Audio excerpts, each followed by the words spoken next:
Would you rather option one get $1 billion if you can survive an entire year trapped inside of a Dave & Buster's? You can pick one friend to join you, and when you begin, all the windows and doors will be boarded shut with no way to interact with the outside world. This Dave & Buster's is also massive, having hundreds, maybe thousands of different games for you to play, but these games are going to be your ticket to survive. In order to get the necessary things to live, you're going to have to play games, earn credits, and exchange those credits at the counter. At the counter, you'll be greeted by a robot named N40M1, or as you call her, Naomi. She will handle the credits exchange and give you the rewards that you ask for if you have enough credits. Rewards can be things such as food, snacks, full-course steak dinners, or even things such as another pair of clothes, a washing machine, toothbrush, toothpaste, a mattress, all the things you need to survive you can exchange for at the counter. Each day, you will be given 1,000 tokens to spend, and while the tokens don't carry on into the next day, your earned credits from winning games will, so you can save up credits for large prizes if you would like. Most of the games require 5 or 10 tokens to play, the easy quick games, ones you can guarantee to get you a few points. Also, none of the games will be rigged, so if you have the skill, you should be able to survive just fine. There are some riskier games too, higher stakes but higher prizes, which could be 50 or 100 tokens each attempt, but with the chance to earn a ton of credits. One day, however, as you're coming across the machines, you see a machine you haven't noticed before, a dark, mysterious looking one with a game you don't recognize.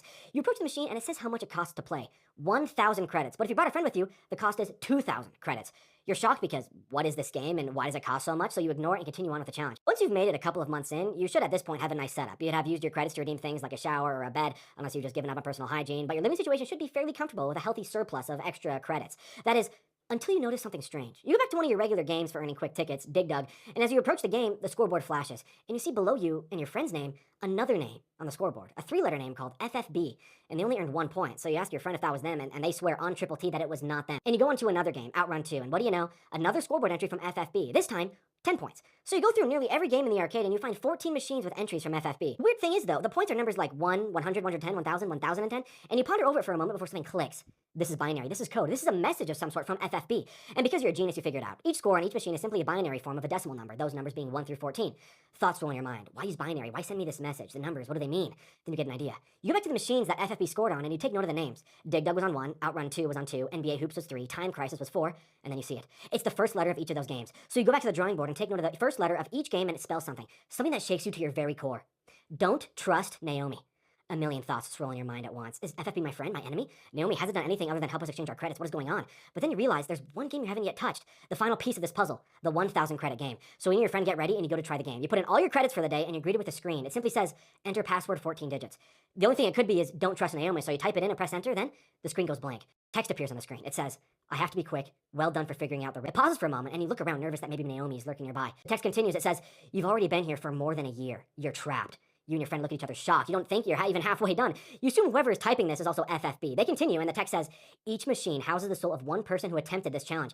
They are stuck here and will be for all eternity if you don't find a way to escape soon. You will also become a machine. You then realize you can type still, so you ask FFB a question. You say, how long have we been in here? To which FFB responds by saying, 10 years.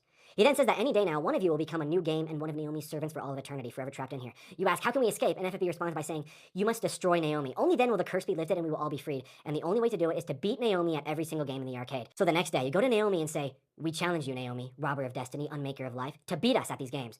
Naomi then gives you a sinister smile and says, well, figured me out, have you? Very well, but be warned, if I beat you at more than 100 of these 1,000 games, your souls are mine. But you've been practicing. You've honed your skills on many of these games over the time you've been in here. Even though Naomi is a robot, she won't be perfect. And if you have the skills, you can save the Dave & Buster's and free the souls trapped within. But if you can't, be ready to become the next Dance Dance Revolution. But should you emerge victorious, Naomi will explode. And all the machines will turn back into people. They all thank you and cry before you in gratitude. And then you see him way off in the distance, FFB. And you see who FFB really is. Freddy Fazbear. He blows you a kiss and waves goodbye as all the people trapped there vanish and return home. Then suddenly the doors open to the Dave & Buster's outside and you walk out. Turns out undoing Naomi's curse reverted the time dilation effect, so 1 year exactly has passed. You then get $1 billion and live happily ever after. But if you pick option 1 and you're following me, you will gain the ability to slow down time to 10% speed while playing the arcade game, so you can be incredibly precise while you play, potentially giving you the edge over Naomi. Or would you rather option 2, get free same-day delivery with any online purchase?